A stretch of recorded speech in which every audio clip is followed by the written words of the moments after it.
Okay? Yes. Right. Now, I have to tell you, this show is so jam-packed full of surprise guests. We have to get the party started. So let's start off. And I don't know who's on. No, you don't know who's on. And so let's do this. Here to help us celebrate Barbara's last show on The View, please welcome Hillary Clinton.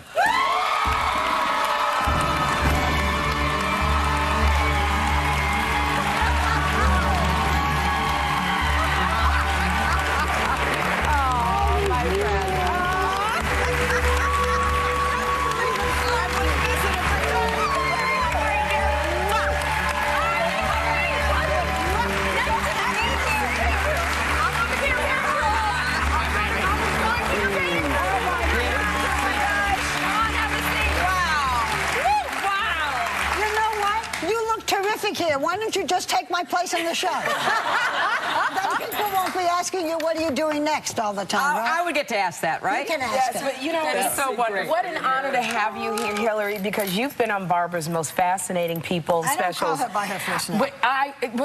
Hillary's fine. Okay, oh my gosh. But you know, you've been on there more than anybody else, which is 4 times. I'm so fortunate, Barbara.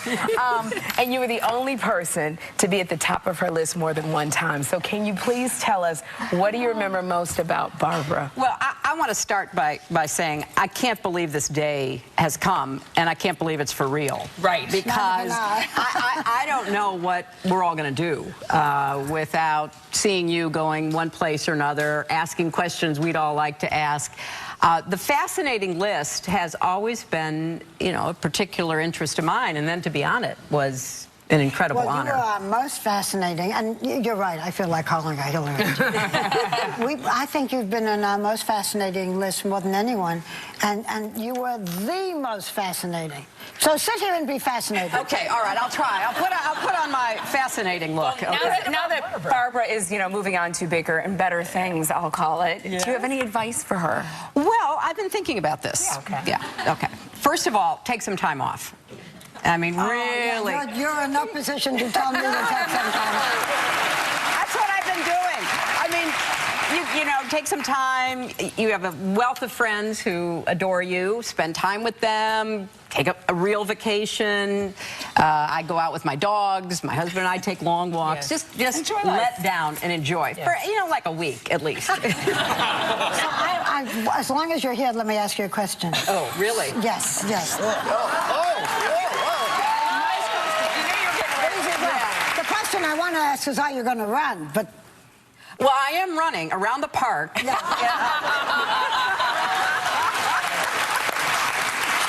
going to have a baby.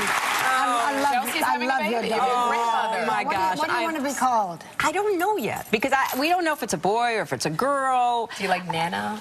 Yeah, I like a lot of Do you like different... President Clinton?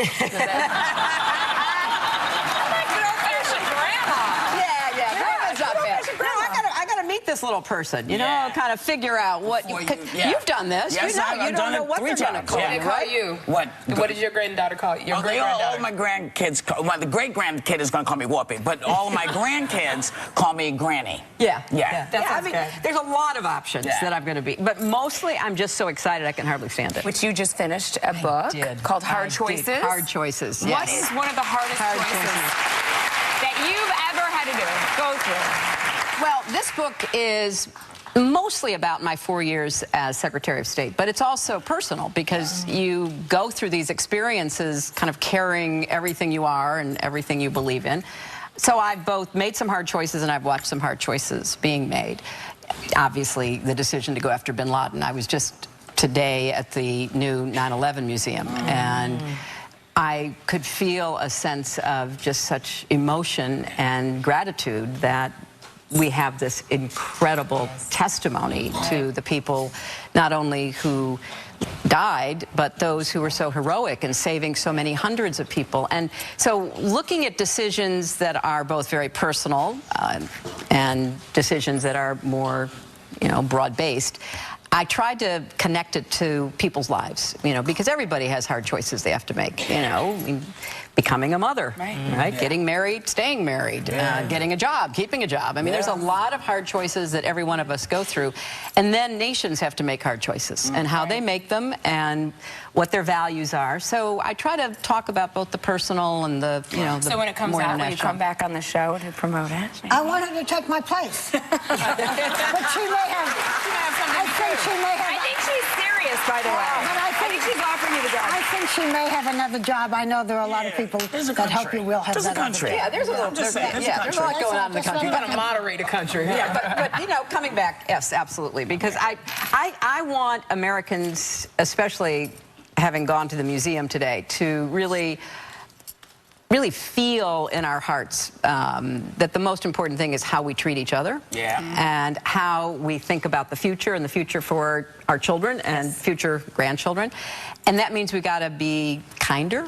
And we have to be more compassionate and empathetic and put our mindful, thank you. And, you know, that's not the usual language that you use when you're talking about things like relations with Ukraine or Russia or China or whatever. But it all starts from home. Just like who you are as a person, it all starts from your heart. And so you have to carry that forward. I love that. Who you are as a person is someone, no matter what their political views, you are someone we admire. And for me, it's more than admiration. It's very deep affection. And I thank you for coming on. It was a surprise. I know you're a little busy. You're hard to surprise. Well, I'm so happy we pulled it off. Oh, but I want to tell people, because she's got a book coming out. You can pre-order your book. I think it's called Hard Choices, and you can get it online. No matter what she does, she will always, to me, be the most fascinating. Oh, my friend. Thank you all.